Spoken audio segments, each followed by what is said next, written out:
Encontramos-nos na Madeira, no concelho de Machico, mais precisamente na freguesia do Caniçal. E daqui domina a paisagem, as características naturais, a bela natureza da Madeira, claro, com o Atlântico tão presente, mas também as formações rochosas, a sua flora tão característica. O Caniçal, que nos apresenta também aqui um aspecto único em toda a Ilha da Madeira. Se é verdade que a ilha próxima de Porto Santo é famosa pelos seus extensos areais, aqui na Madeira eles são raros, aliás, inexistentes. E temos aqui a única exceção, a prainha, este areal de areias negras. Mas se a prainha dá fama nos dias de hoje ao Caniçal, temos também que ter em conta que estamos perante uma povoação muito antiga. A vila do Caniçal, que em boa verdade só obteve este estatuto administrativo nos finais do século XX, vila, mas é um povoado muito antigo.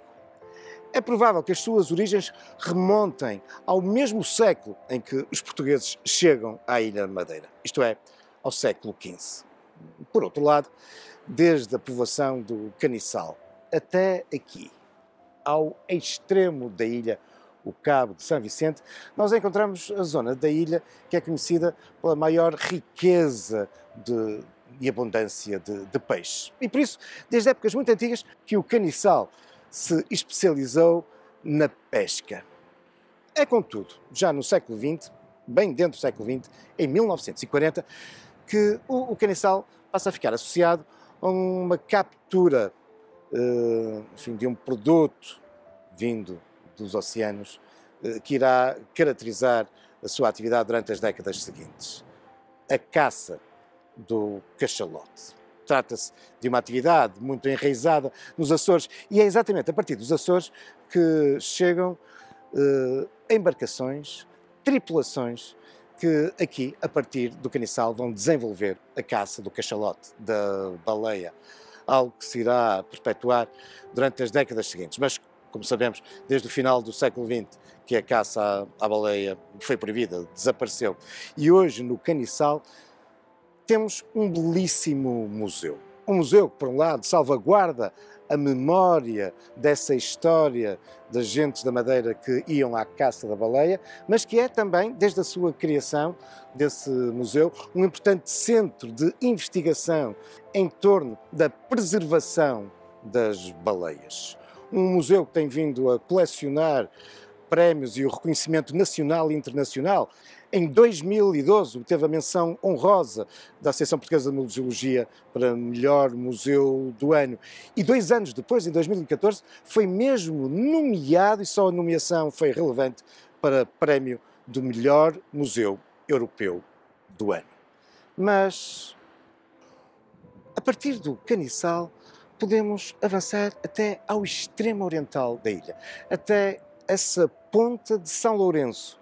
E, mesmo em frente à ponta, num ilhéu, encontramos um outro motivo histórico e patrimonial de grande valor para a Madeira e para Portugal.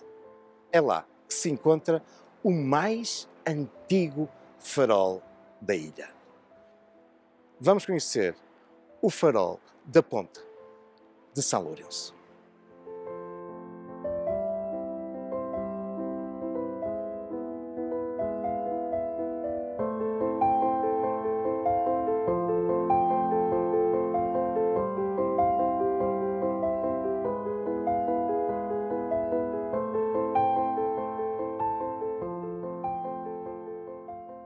O farol de São Lourenço localiza-se no Ilhéu de Fora, no arquipélago da Madeira. Foi inaugurado em 1870. Tem 10 metros de altura e um alcance de 20 milhas náuticas, 37 quilómetros.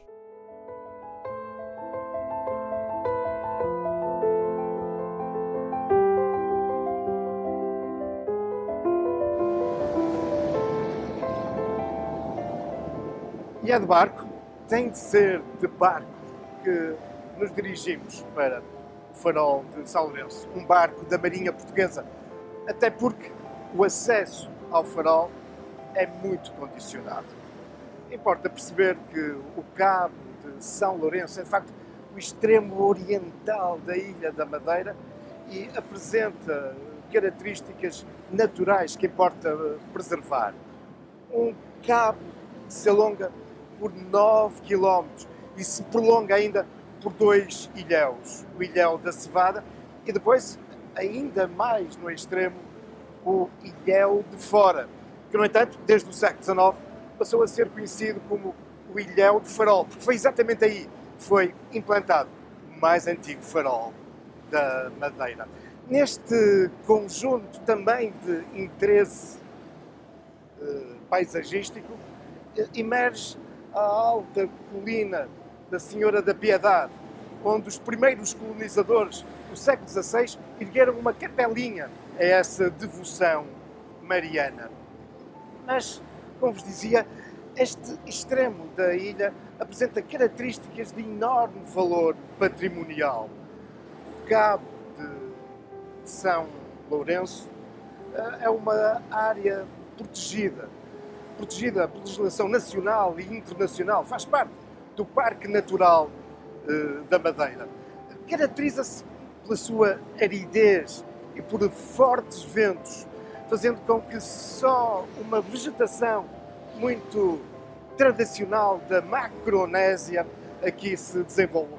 Sim, a Macronésia, esse conjunto dos arquipélagos da Madeira, das Canárias, dos Açores e de Cabo Verde. Mas, para lá da vegetação, importa salientar também aqui a grande concentração de aves, muitas das quais nidificam nesta ponta de São Lourenço, particularmente nos 2 ilhéus e, muito especialmente, no ilhéu do Farol. Até porque na Ilha da Madeira e no ilhéu da Cevada há predadores, nomeadamente os ratos, coisa que não acontece no ilhéu do Farol. Mas, para lá das aves, dos répteis, há depois todo o fabuloso mundo marinho, onde não faltam sequer as tartarugas, os golfinhos e até o lobo marinho. E, pois bem, é nesta zona selvagem, mas também inóspita e perigosa, que temos uma outra mais-valia. Um farol, o Farol de São Lourenço, o mais antigo da Madeira, que vamos conhecer.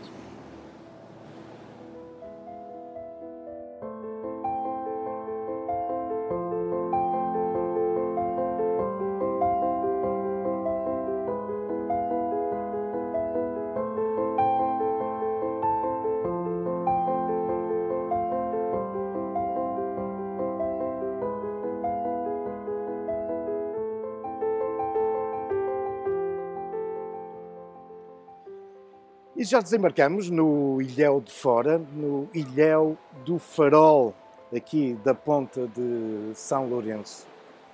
E apesar da beleza das águas, este é, com efeito, como vos dizia, um mar muito perigoso e que, ao longo dos séculos, provocou muitos naufrágios. Mas a gota d'água que faz transbordar o copo, isto é, a tragédia que definitivamente leva à construção de um farol nesta extremidade da ilha, aconteceu a 25 de outubro de 1854. Uma embarcação inglesa, Forerunner. Na sequência do naufrágio, morrem 3 passageiros e 11 tripulantes.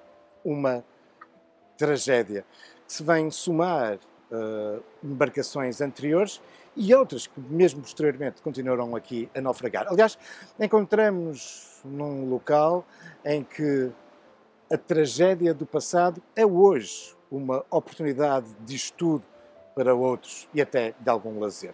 De facto, este local em torno do ilhéu é um dos pontos mais importantes do roteiro de arqueologia subaquática da Madeira, com destaque para uma embarcação que naufragou poucos anos depois do Forerunner, o Newton.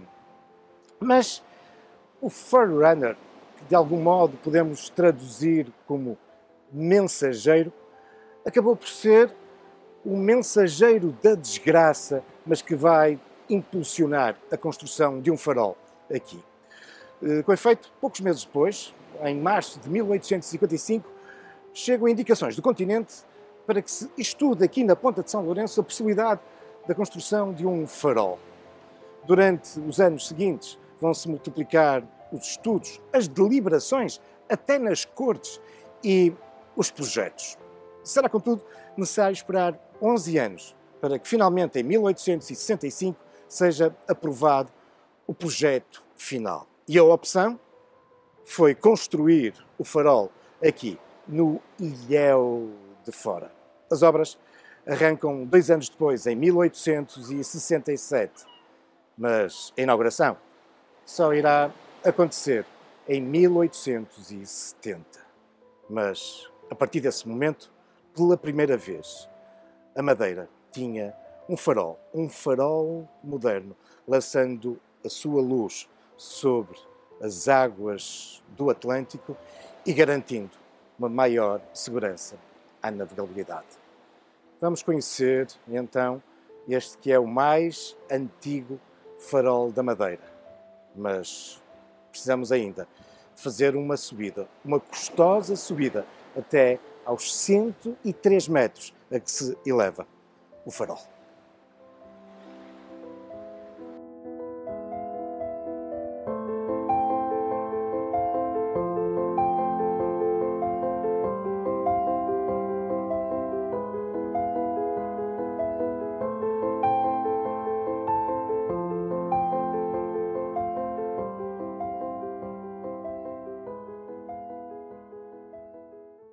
É de facto uma longa subida. E aqui, a meio, vimos à conversa com o chefe, Rosário Vieira, ele é o chefe do farol.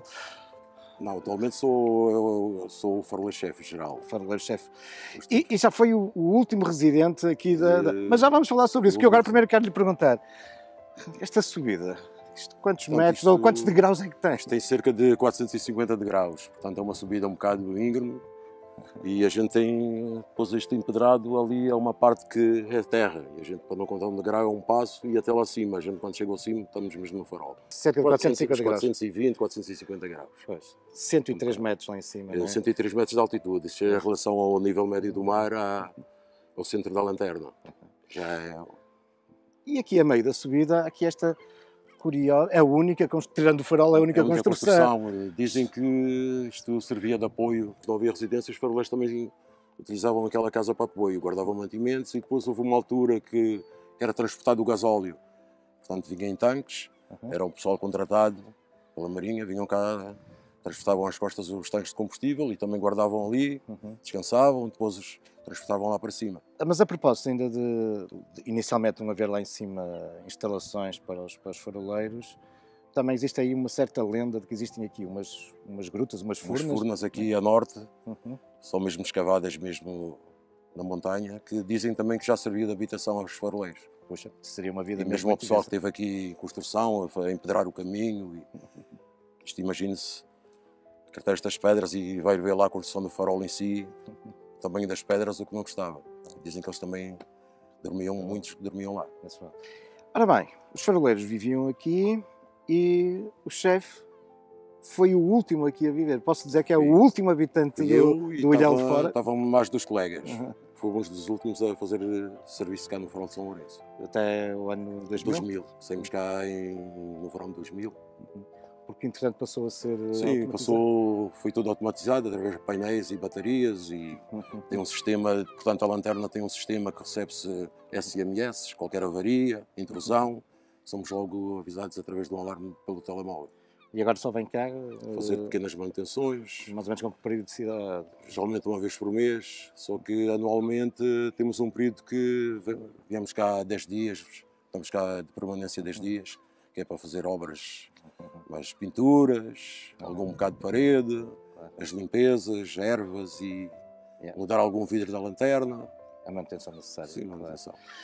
Bom, muito diferente de quando aqui vivia, não é? Sim, não tem nada a ver. Vamos subir para me contar como é que era essa vida lá em cima? Sim. Ok, então vamos.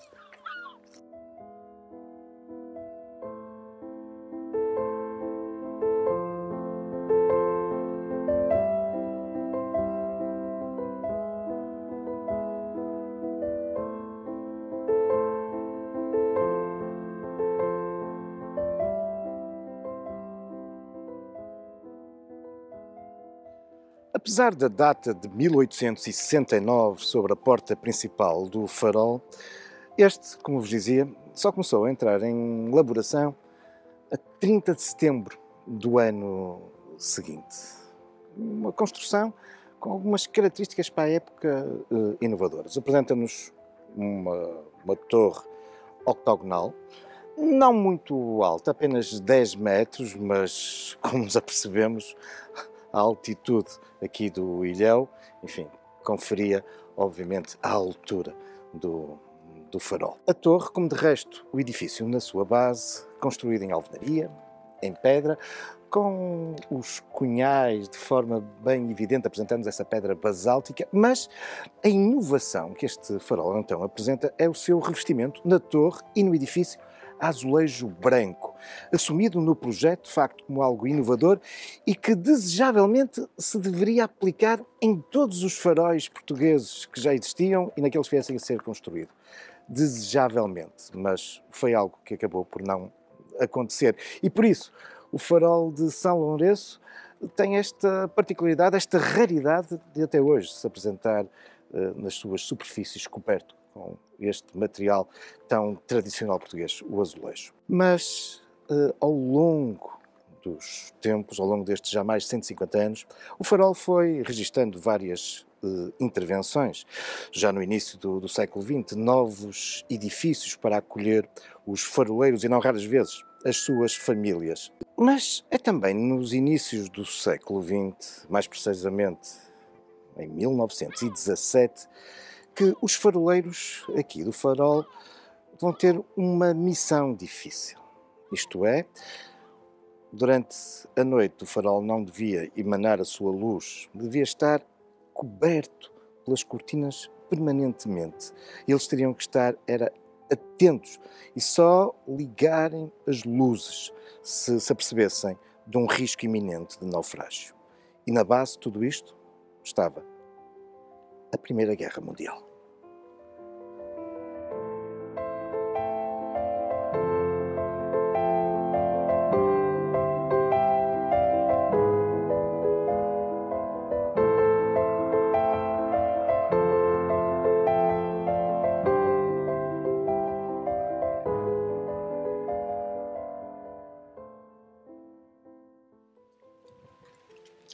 Sim, havia que dissimular, tornar bem mais discreto, quase que ocultar este estratégico farol na ponta de São Lourenço, no contexto da Grande Guerra entre 1914 e 1918.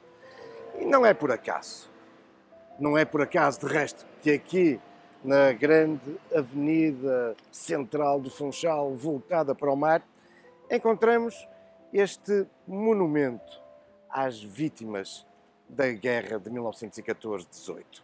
Isto porque, na segunda metade desse grande conflito mundial, a Ilha da Madeira torna-se num ponto nevrálgico.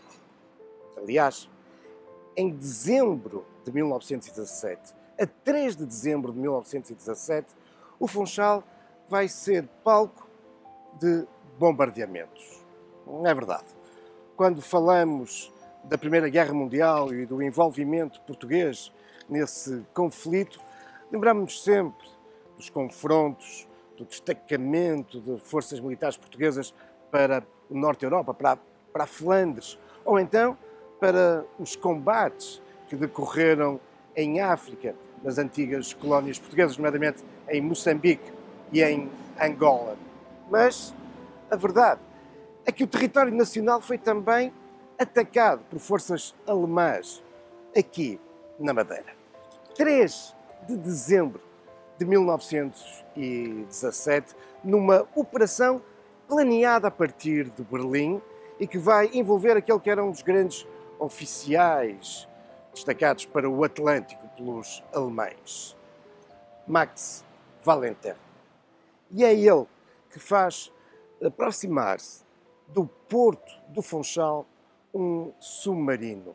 Em algumas versões, nomeadamente da imprensa portuguesa dos dias seguintes, fala-se mesmo em 3 submarinos. A expectativa dos alemães é que se encontrassem fundeados aqui no Funchal, eram essas informações, que eles tinham um grande conjunto de embarcações militares inglesas. O submarino avança discretamente, está com muito receio das redes dos pescadores e, curiosamente, quando já muito próximo do porto faz emergir o periscópio, a primeira coisa que vem é a cara de um surpreendido pescador que vê sair do mar o periscópio. Uma vez que está dado o alerta, de imediato o submarino alemão vai lançar torpedos para as embarcações que estavam fundeadas no Funchal, mas estavam enganados. Não havia, afinal, um grande número de barcos militares ingleses. Aliás, estes torpedos acabarão apenas por fazer naufragar 2 embarcações de guerra relativamente modestas francesas e o vapor Dácia. Entretanto, e porque a partir de terra começam a ser atacados, o submarino recua, de novo, já mais ao largo, vai emergir e durante 2 horas bombardear de um modo intenso o Funchal. A população vai se refugiar no interior da ilha, apesar das autoridades obrigarem a um recolher obrigatório. Nos dias seguintes, as autoridades portuguesas vão-se aperceber como, de facto, o Funchal estava muito desguarnecido. Possuíamos apenas 3 modestas, muito modestas embarcações de função militar para proteger este porto. E, talvez por isso, os alemães não desistem. E menos de 15 dias depois, um novo submarino alemão se aproximará do Funchal e fará um bombardeamento ainda mais intenso. Serão lançados cerca de 50 obuses sobre o Funchal, provocando grandes destruições. Sim, a Madeira era um ponto nevrálgico e também por isso havia que proteger os faróis.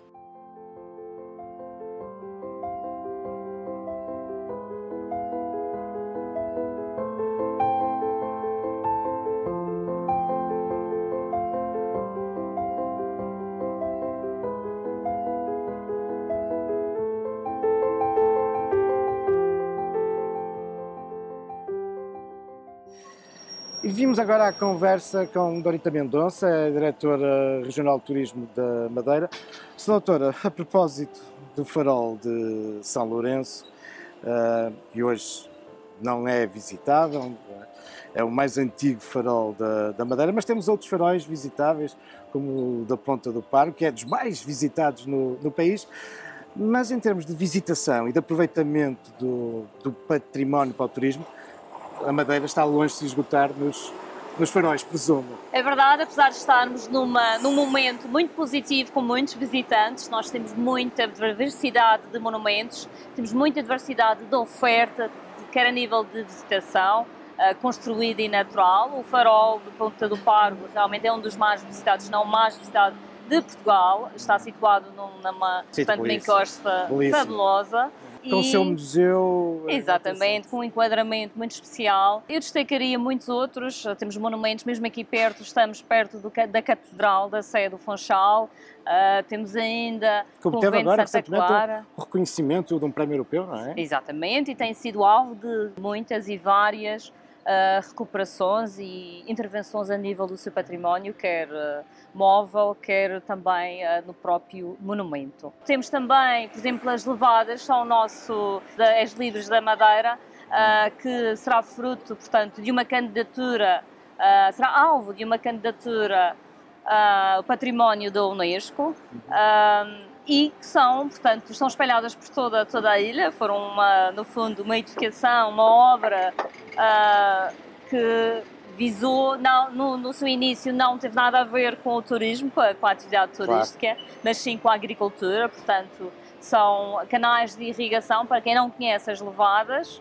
fica já o convite para virem visitar uma destas maravilhas. Mas há imensos turistas que gostam de acompanhar ao longo da encosta, não é? Esse Sim, percurso. portanto, são cursos de água que, por sua vez, também acompanham com espaço, com um caminho ao lado, que permite fazer percursos também fabulosos ao longo de toda a nossa ilha. Temos cerca de 30 percursos, não são todos eles lavadas, mas são percursos oficiais que também oferecemos aos nossos turistas. Temos informação para serem visitados em segurança.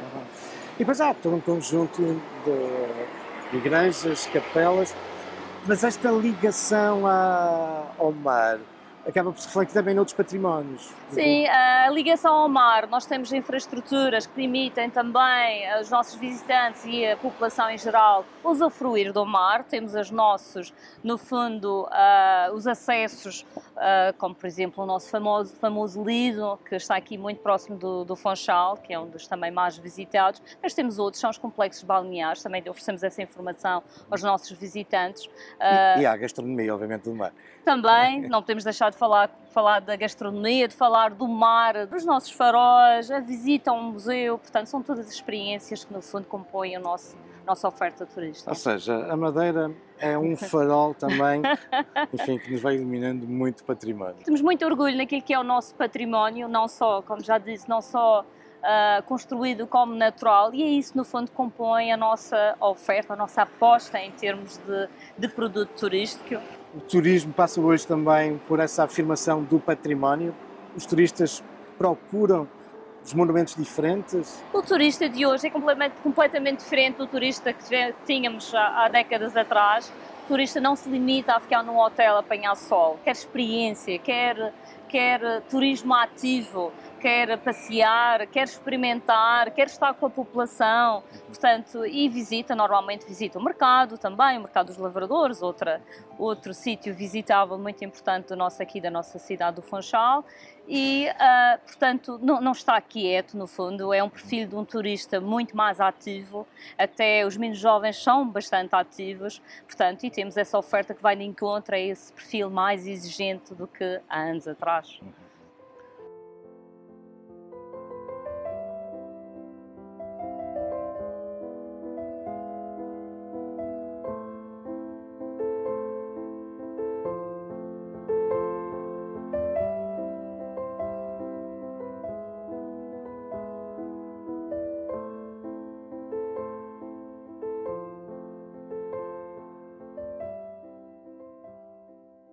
Então, chefe, como é que era a vida aqui até o ano 2000, quando os faroleiros aqui viviam? Desde logo, quanto tempo é que viviam aqui? Portanto, a gente fazíamos cá comissões de 15 dias, portanto estávamos cá 15 dias de permanência, geralmente éramos 2 faroleiros cá a fazer serviço.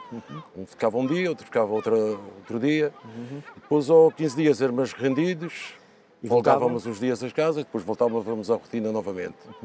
Pois era aquilo, depois o tempo aqui era mais passado durante o dia. Mas, chefe, diga uma coisa, mas vinham sozinhos ou...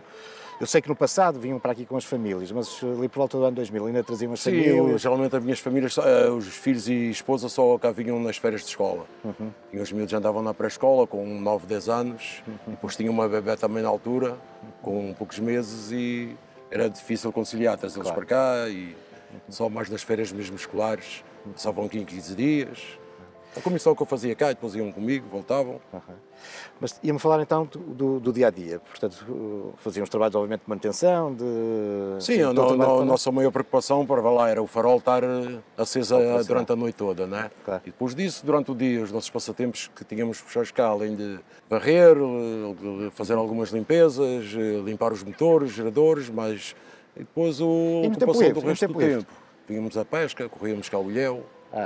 Estou a ver que as refeições eram muito feitas com peixinho aqui à volta. Sim, comíamos muito peixe fresco, não é? Imagino que sim. E tem uma coisa, o ilhéu não tem água, como é que se abasteciam de água? Portanto, a água para consumo, a nível de beber, tínhamos de trazer em jarricãs. Geralmente eram jarricãs de 20 litros. Cada faroleiro trazia 2, 3 jarricãs e dava para beber. E depois para cozinhar, como tínhamos cá a cisterna, água da chuva, e lavar roupas e cozinhar era tudo à base da água da chuva. E como é que era o convívio aqui com as aves? Para lá, as gaivotas aqui nunca foram muito agressivas também. A gente vivia em confraternização, não havia grandes problemas. A pior altura era quando elas tinham as crias. Claro. E os golfinhos e o lobo marinho? De vez em quando surgia aí algum, e até havia uma história engraçada quando a gente vinha buscar no serviço de rendição, que havia um lobo marinho. Todas as vezes que vínhamos cá fazer algum serviço, o lobo marinho acompanhava-nos ali a meia baía até cá. E também dizia há bocadinho que as gaivotas, quando vocês ainda aqui estavam, vos anunciavam a proximidade de Sim, tínhamos isso também para a gente, era um bom sinal, era um aviso, porque a gente, quando estávamos aqui distraídos, ouvíamos o barulho das gaivotas, a gente só está a chegar alguém ao ilhéu. E geralmente estava sempre certo, a gente vinha buscar, deitávamos o olho, vinha alguém a subir ou alguma embarcação que estava ali embaixo. O malta a mergulhar. Chefe, diga-me também agora uma coisa, o farol passou a ficar completamente autónomo, isto é, só vem sim, cá, desguarnecido pessoal. Os faróis ainda são necessários hoje, com todos esses novos sistemas de posicionamento por satélite, ainda são necessários? Sim, na minha opinião, acho que ainda sim, porque dá outro tipo de conforto e segurança a qualquer embarcação, principalmente os residentes cá. E o facto é que a coisa de um mês e tal, tivemos o ISN aqui numa operação de salvamento ali no Porto da Cruz e durante a noite ao virem para cá falhou-lhe as comunicações. Ficaram E cegos. o único ponto de orientação foi realmente o farol de São Lourenço. Ou seja, portanto, continua a quando funcionar. tudo falha, o farol está sempre lá, não é? Claro. É sempre o amigo e aquela presença física, mais de conforto, mais de segurança, acho que ainda tem uma certa importância. Há alguma história que quisesse contar mais? Sim, tem as histórias também, alguns problemas que passamos aqui e geralmente a gente salta ali onde desembarcamos agora, mas quando o tempo não permite, a gente vai aqui à Ponta Leste, vamos ali abaixo à Costa Norte, tem sempre aquelas escorregadelas e esfolões das pernas e uns sustos? E uns sustinhos. É claro. E aqui na travessa também já levei uns poucos sustos, a pensar que a embarcação também já não voltava acima. Mas enfim, são coisas que dá. É também o trabalho do faroleiro, não é? Sim, sim. Principalmente aqui nas ilhas, aqui na Madeira, principalmente tínhamos aqui este e o Ilhéu de Cima.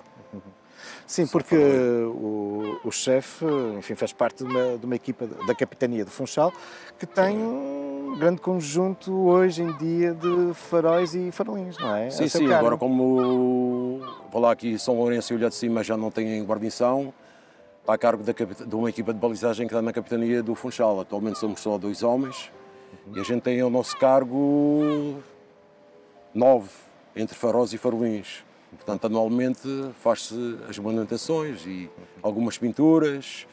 Aqui a nível de São Lourenço também há limpezas, pinturas, reboco, naquilo que é possível.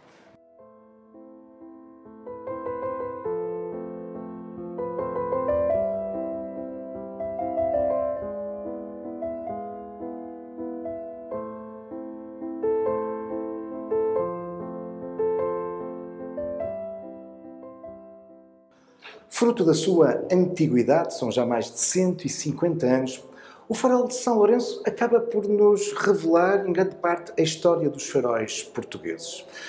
Na sua origem, ele apresentava um aparelho lenticular, de resto, aquele que já vinha caracterizando os faróis portugueses e que continuarão a ser instalados durante as décadas seguintes. Ainda hoje, uma boa percentagem dos faróis nacionais apresentam esses aparelhos, obras fabulosas de lentes, vidros que ampliam a luz. Mas é exatamente a questão da fonte luminosa que acaba por ser muito interessante aqui neste farol de São Lourenço, porque, dada esta antiguidade, fomos conhecendo os diferentes sistemas de iluminação. Esse aparelho lenticular, na sua origem, era iluminado no interior por candeeiros a azeite. Foi, de facto, esse o sistema inicial. Só depois, será alguns anos depois, adotado candeeiros a petróleo. E é já no século XX que um novo aparelho vai permitir, com uma outra qualidade, o fornecer da luz ao aparelho lenticular. Uma aparelhagem onde a iluminação era obtida pela incandescência do vapor de petróleo. A eletrificação? Bom, essa só acontece no início da segunda metade do século XX. Geradores próprios montados aqui no ilhéu permitiam, então, agora que fosse a energia elétrica a fonte de iluminação. Mas, já em 1983, uma novidade chegará. Lâmpadas de halogénio. Aliás, um sistema que fará com que o aparelho, o velho aparelho lenticular que existia aqui na lanterna e que faz com que este espaço fosse tão amplo, tenha sido retirado.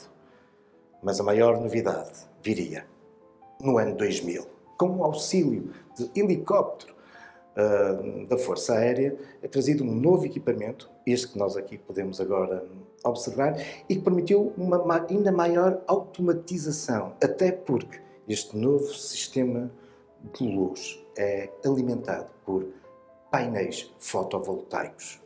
Sim, o farol de São Lourenço, o antigo farol de São Lourenço, voltava a ser pioneiro no ano 2000, porque este foi o primeiro farol em Portugal a utilizar energia solar.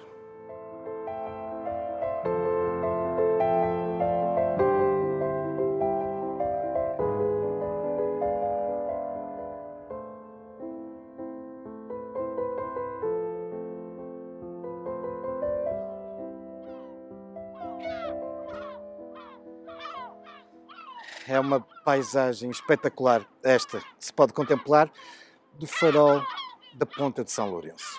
Um farol, como vimos, pioneiro. É o mais antigo farol da Madeira. O primeiro a utilizar esse revestimento em azulejo branco. Um farol que teve também um grande protagonismo na Primeira Guerra Mundial. Ou o primeiro farol em Portugal a utilizar a energia solar. Costumo terminar estes programas dizendo que, por tudo isto, este é um farol que importa conhecer. Neste caso, não nos podemos esquecer que estamos numa área de enorme sensibilidade ambiental, uma área protegida. E por isso, não vos convido para vir visitar este farol. No entanto, este é um farol cuja história e património merece ser sublinhado.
No extremo oposto ao Cabo de São Lourenço da Madeira, desenvolve-se a Ponta do Pargo. Nessa, que é uma das costas mais rochosas e perigosas da ilha, ergue-se um outro farol, que entrou em funcionamento em 1922. Embora a torre conte apenas com 14 metros, este é, no topo de uma arriba com mais de 300 metros de altitude, o farol mais alto do país. No próximo episódio do Conversas com História, vamos conhecer o farol da Ponta do Pargo e o seu núcleo museológico.